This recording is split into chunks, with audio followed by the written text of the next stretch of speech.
Allow me to tell you my story. I needed an urgent eye surgery, something related to blood vessels. The doctor said my vision would fully recover, but I'd have to spend a week in darkness, with my eyes covered. An entire week of blindness. I couldn't refuse, as there was a risk of losing my sight entirely. So the surgery was done. I was being wheeled down the hospital corridor, tightly gripping my father's hand. He was trying to comfort me, but I wasn't in the mood. I was scared. Want to know why? Try this. Take a scarf and tie it around your eyes so tightly that you can't see anything. Stay like that for about 3 or 4 hours. Now imagine doing that for an entire week. A whole week without light. But I've always been an optimist, so I tried to distract myself. I even responded to my father's attempts at jokes, saying something like, "Let's just go get a cane and head home."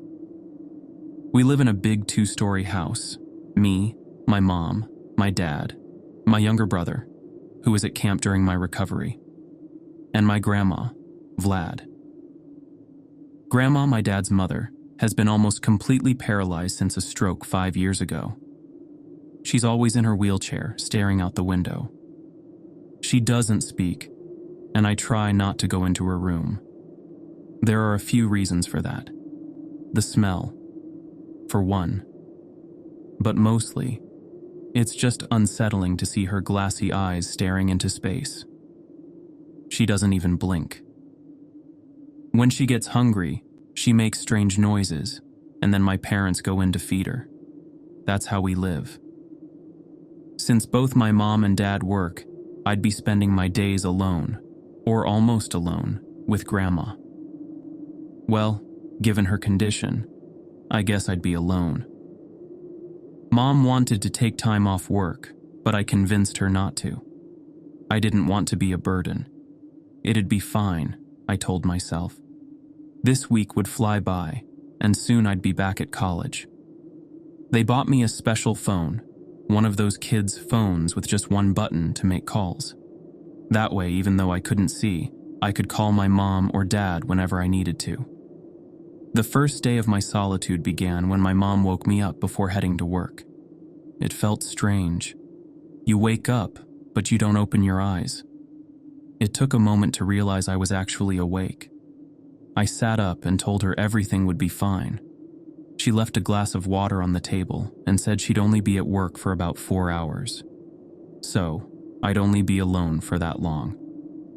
She kissed me on the forehead, closed the metal door, and left the house.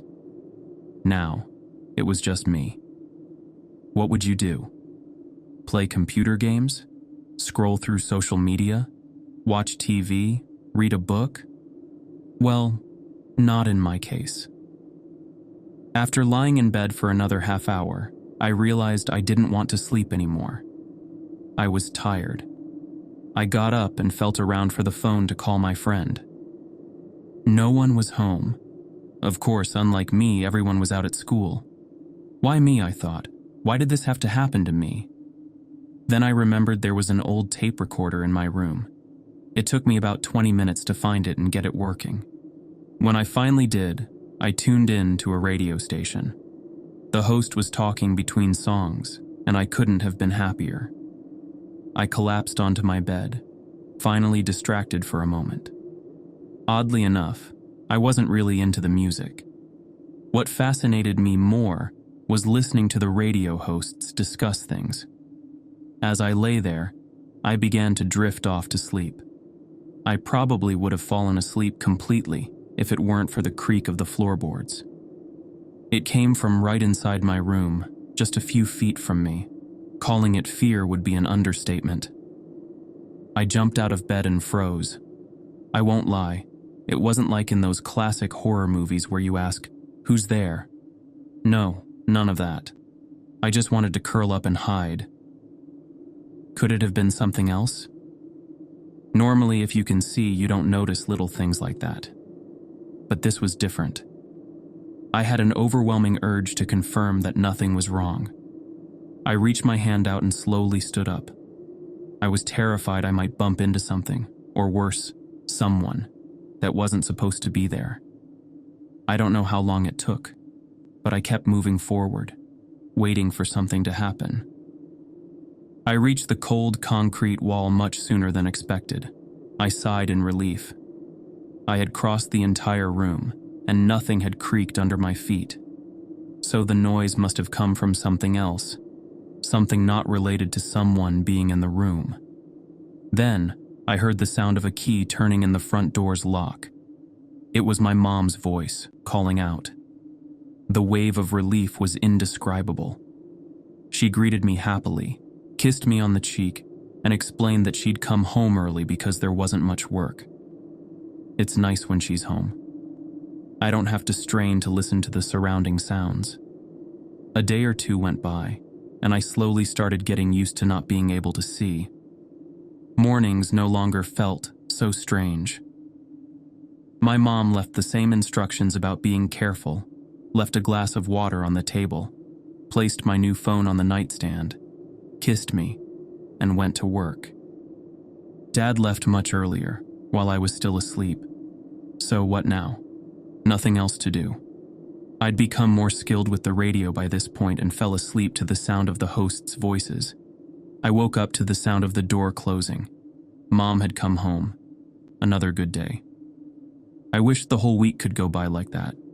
Strangely enough, I barely saw Dad these days. He was always working or off somewhere.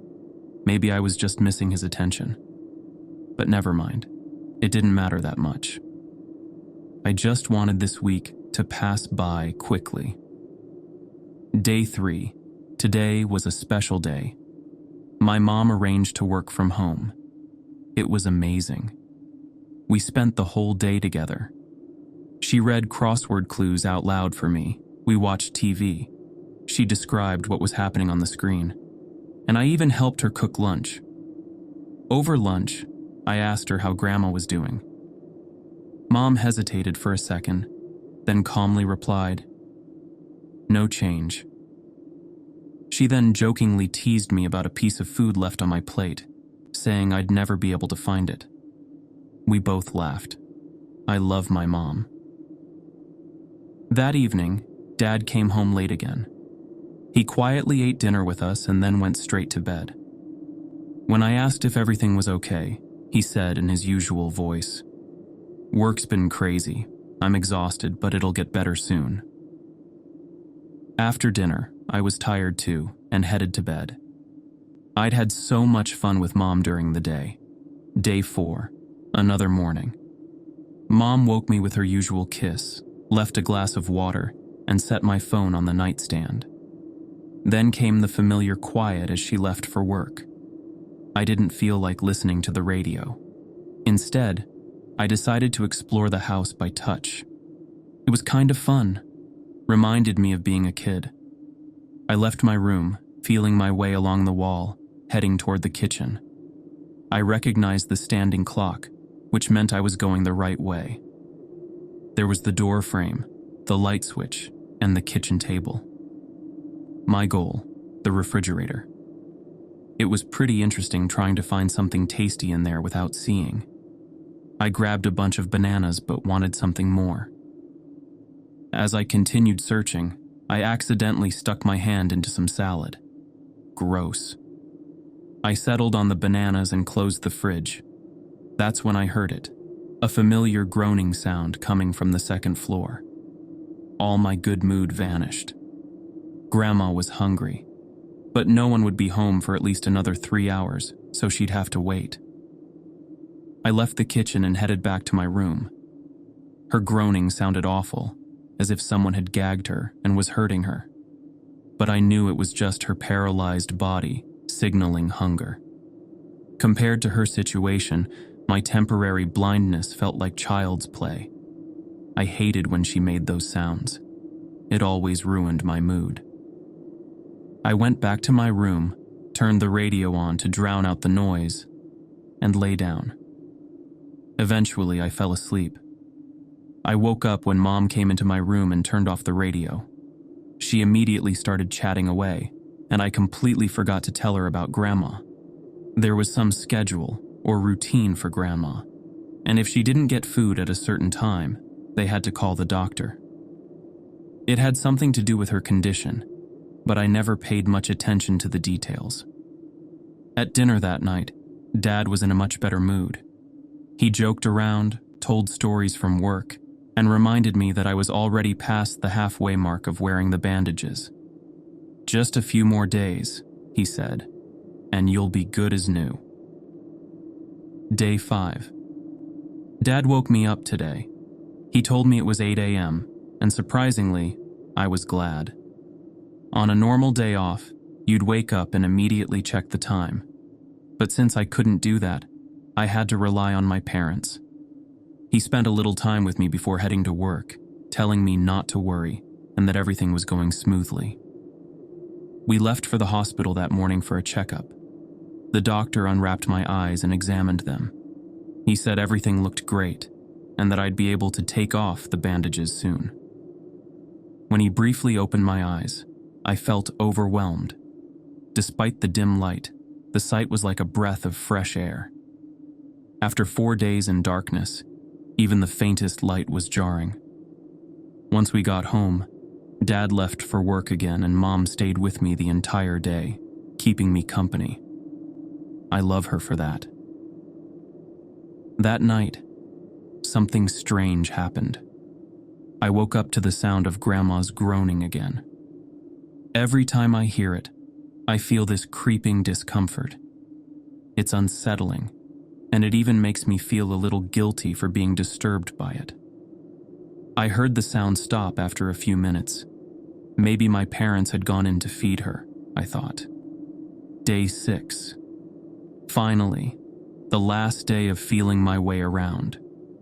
I can't even begin to describe how excited I am. Tomorrow, I'll wake up and we'll go to the hospital to get these bandages off for good. They'll give me special dark glasses that I'll need to wear for one more day, but I'll be able to see. Mom kissed me goodbye this morning and left the usual glass of water and phone on the nightstand. As soon as the door clicked shut, I decided to explore the house again. It's surprisingly fun. Seriously, you should try it. Tie a scarf around your eyes and wander around your house. Even in a small apartment, it'll be an adventure. I went through the usual routine, past the clock, into the kitchen, but I didn't feel like eating today. I continued down the hallway, brushing past the picture on the wall, the door to the pantry, and the small table near the staircase.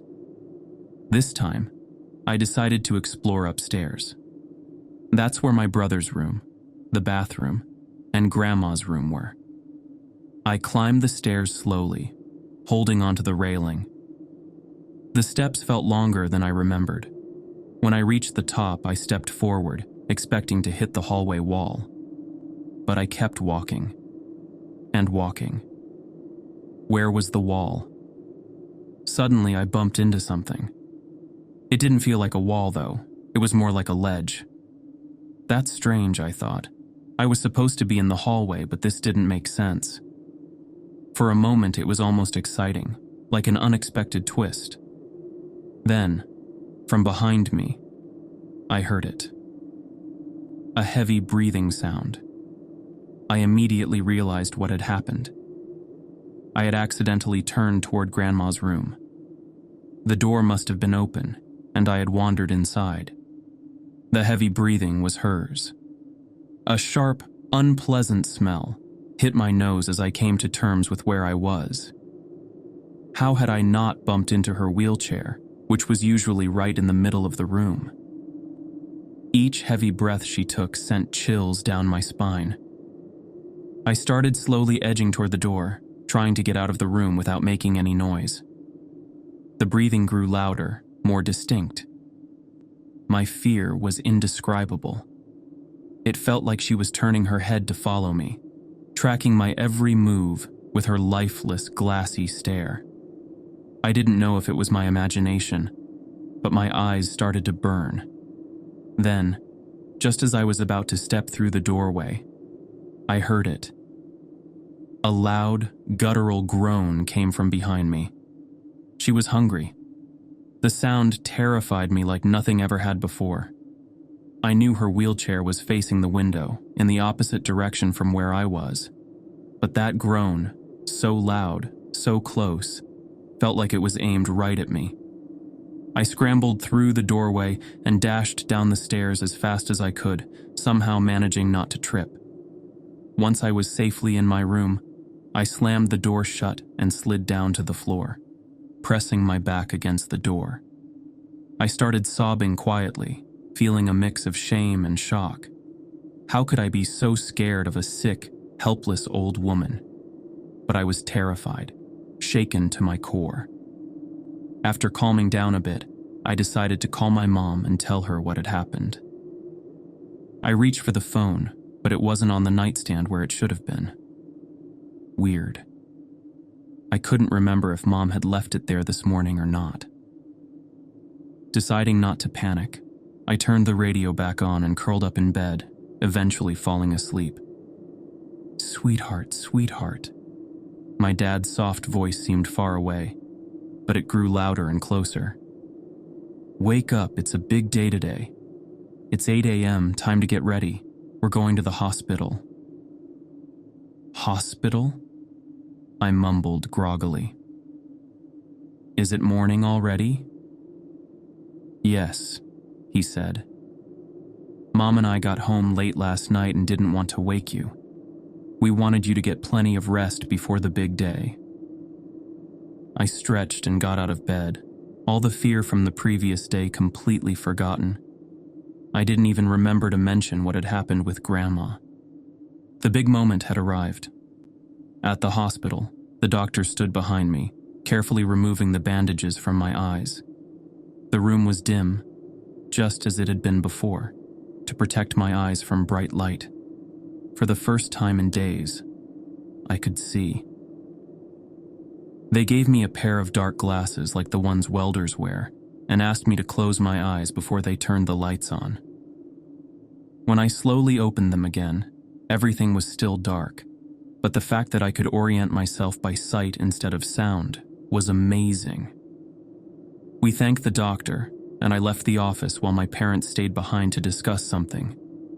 After half an hour, we were finally back home. I had missed seeing this place, the walls, the ceilings, the clocks. Everything felt familiar again. I went to my room where a pink phone with yellow buttons was sitting on the nightstand. My parents definitely had good taste. Mom came up behind me. "Recognize it?" she asked with a smile, teasing me about the phone. She put a book on the table, explaining that it had different-sized fonts to help me exercise my eyes. The doctor said I needed to start reading to strengthen them. That evening, we all had dinner together. Me, Mom, Dad, and our cat, Basil. Dad jokingly asked if anyone wanted seconds while standing by the stove, making us all laugh. I love these moments with my family. Then Mom turned to me and asked, "So, how are you feeling now?" After taking a deep breath, I realized I still hadn't told them about Grandma. I completely forgot to mention that she had made those sounds a few times while I was alone at home. When I finally spoke, I said, "Actually, there's something I haven't told you guys." Both my parents froze. Dad dropped his spoon, and Mom stared at me intently. I continued, "A couple of times while you were gone, I heard Grandma making those noises again, the ones she makes when she's hungry." Dad slowly turned toward me, his face completely pale. Mom took my hand and looked me directly in the eyes. "Sweetie," she said softly, "the doctor told us not to upset you during your recovery, but while you were in the hospital after your surgery, Grandma passed away. She had a second heart attack." It felt like the floor had just fallen out from under me. My heart sank as I was hit with the realization that when I was searching for the door in her room, I wasn't just trying to leave the room. I had been trying to leave the house. Tears welled up in my father's eyes as he spoke, his voice trembling. "Sasha, you've been here alone this whole time, If you enjoyed this story, make sure to hit the like button and subscribe to the channel. Together we can take this channel to the next level, and don't forget to check out this video.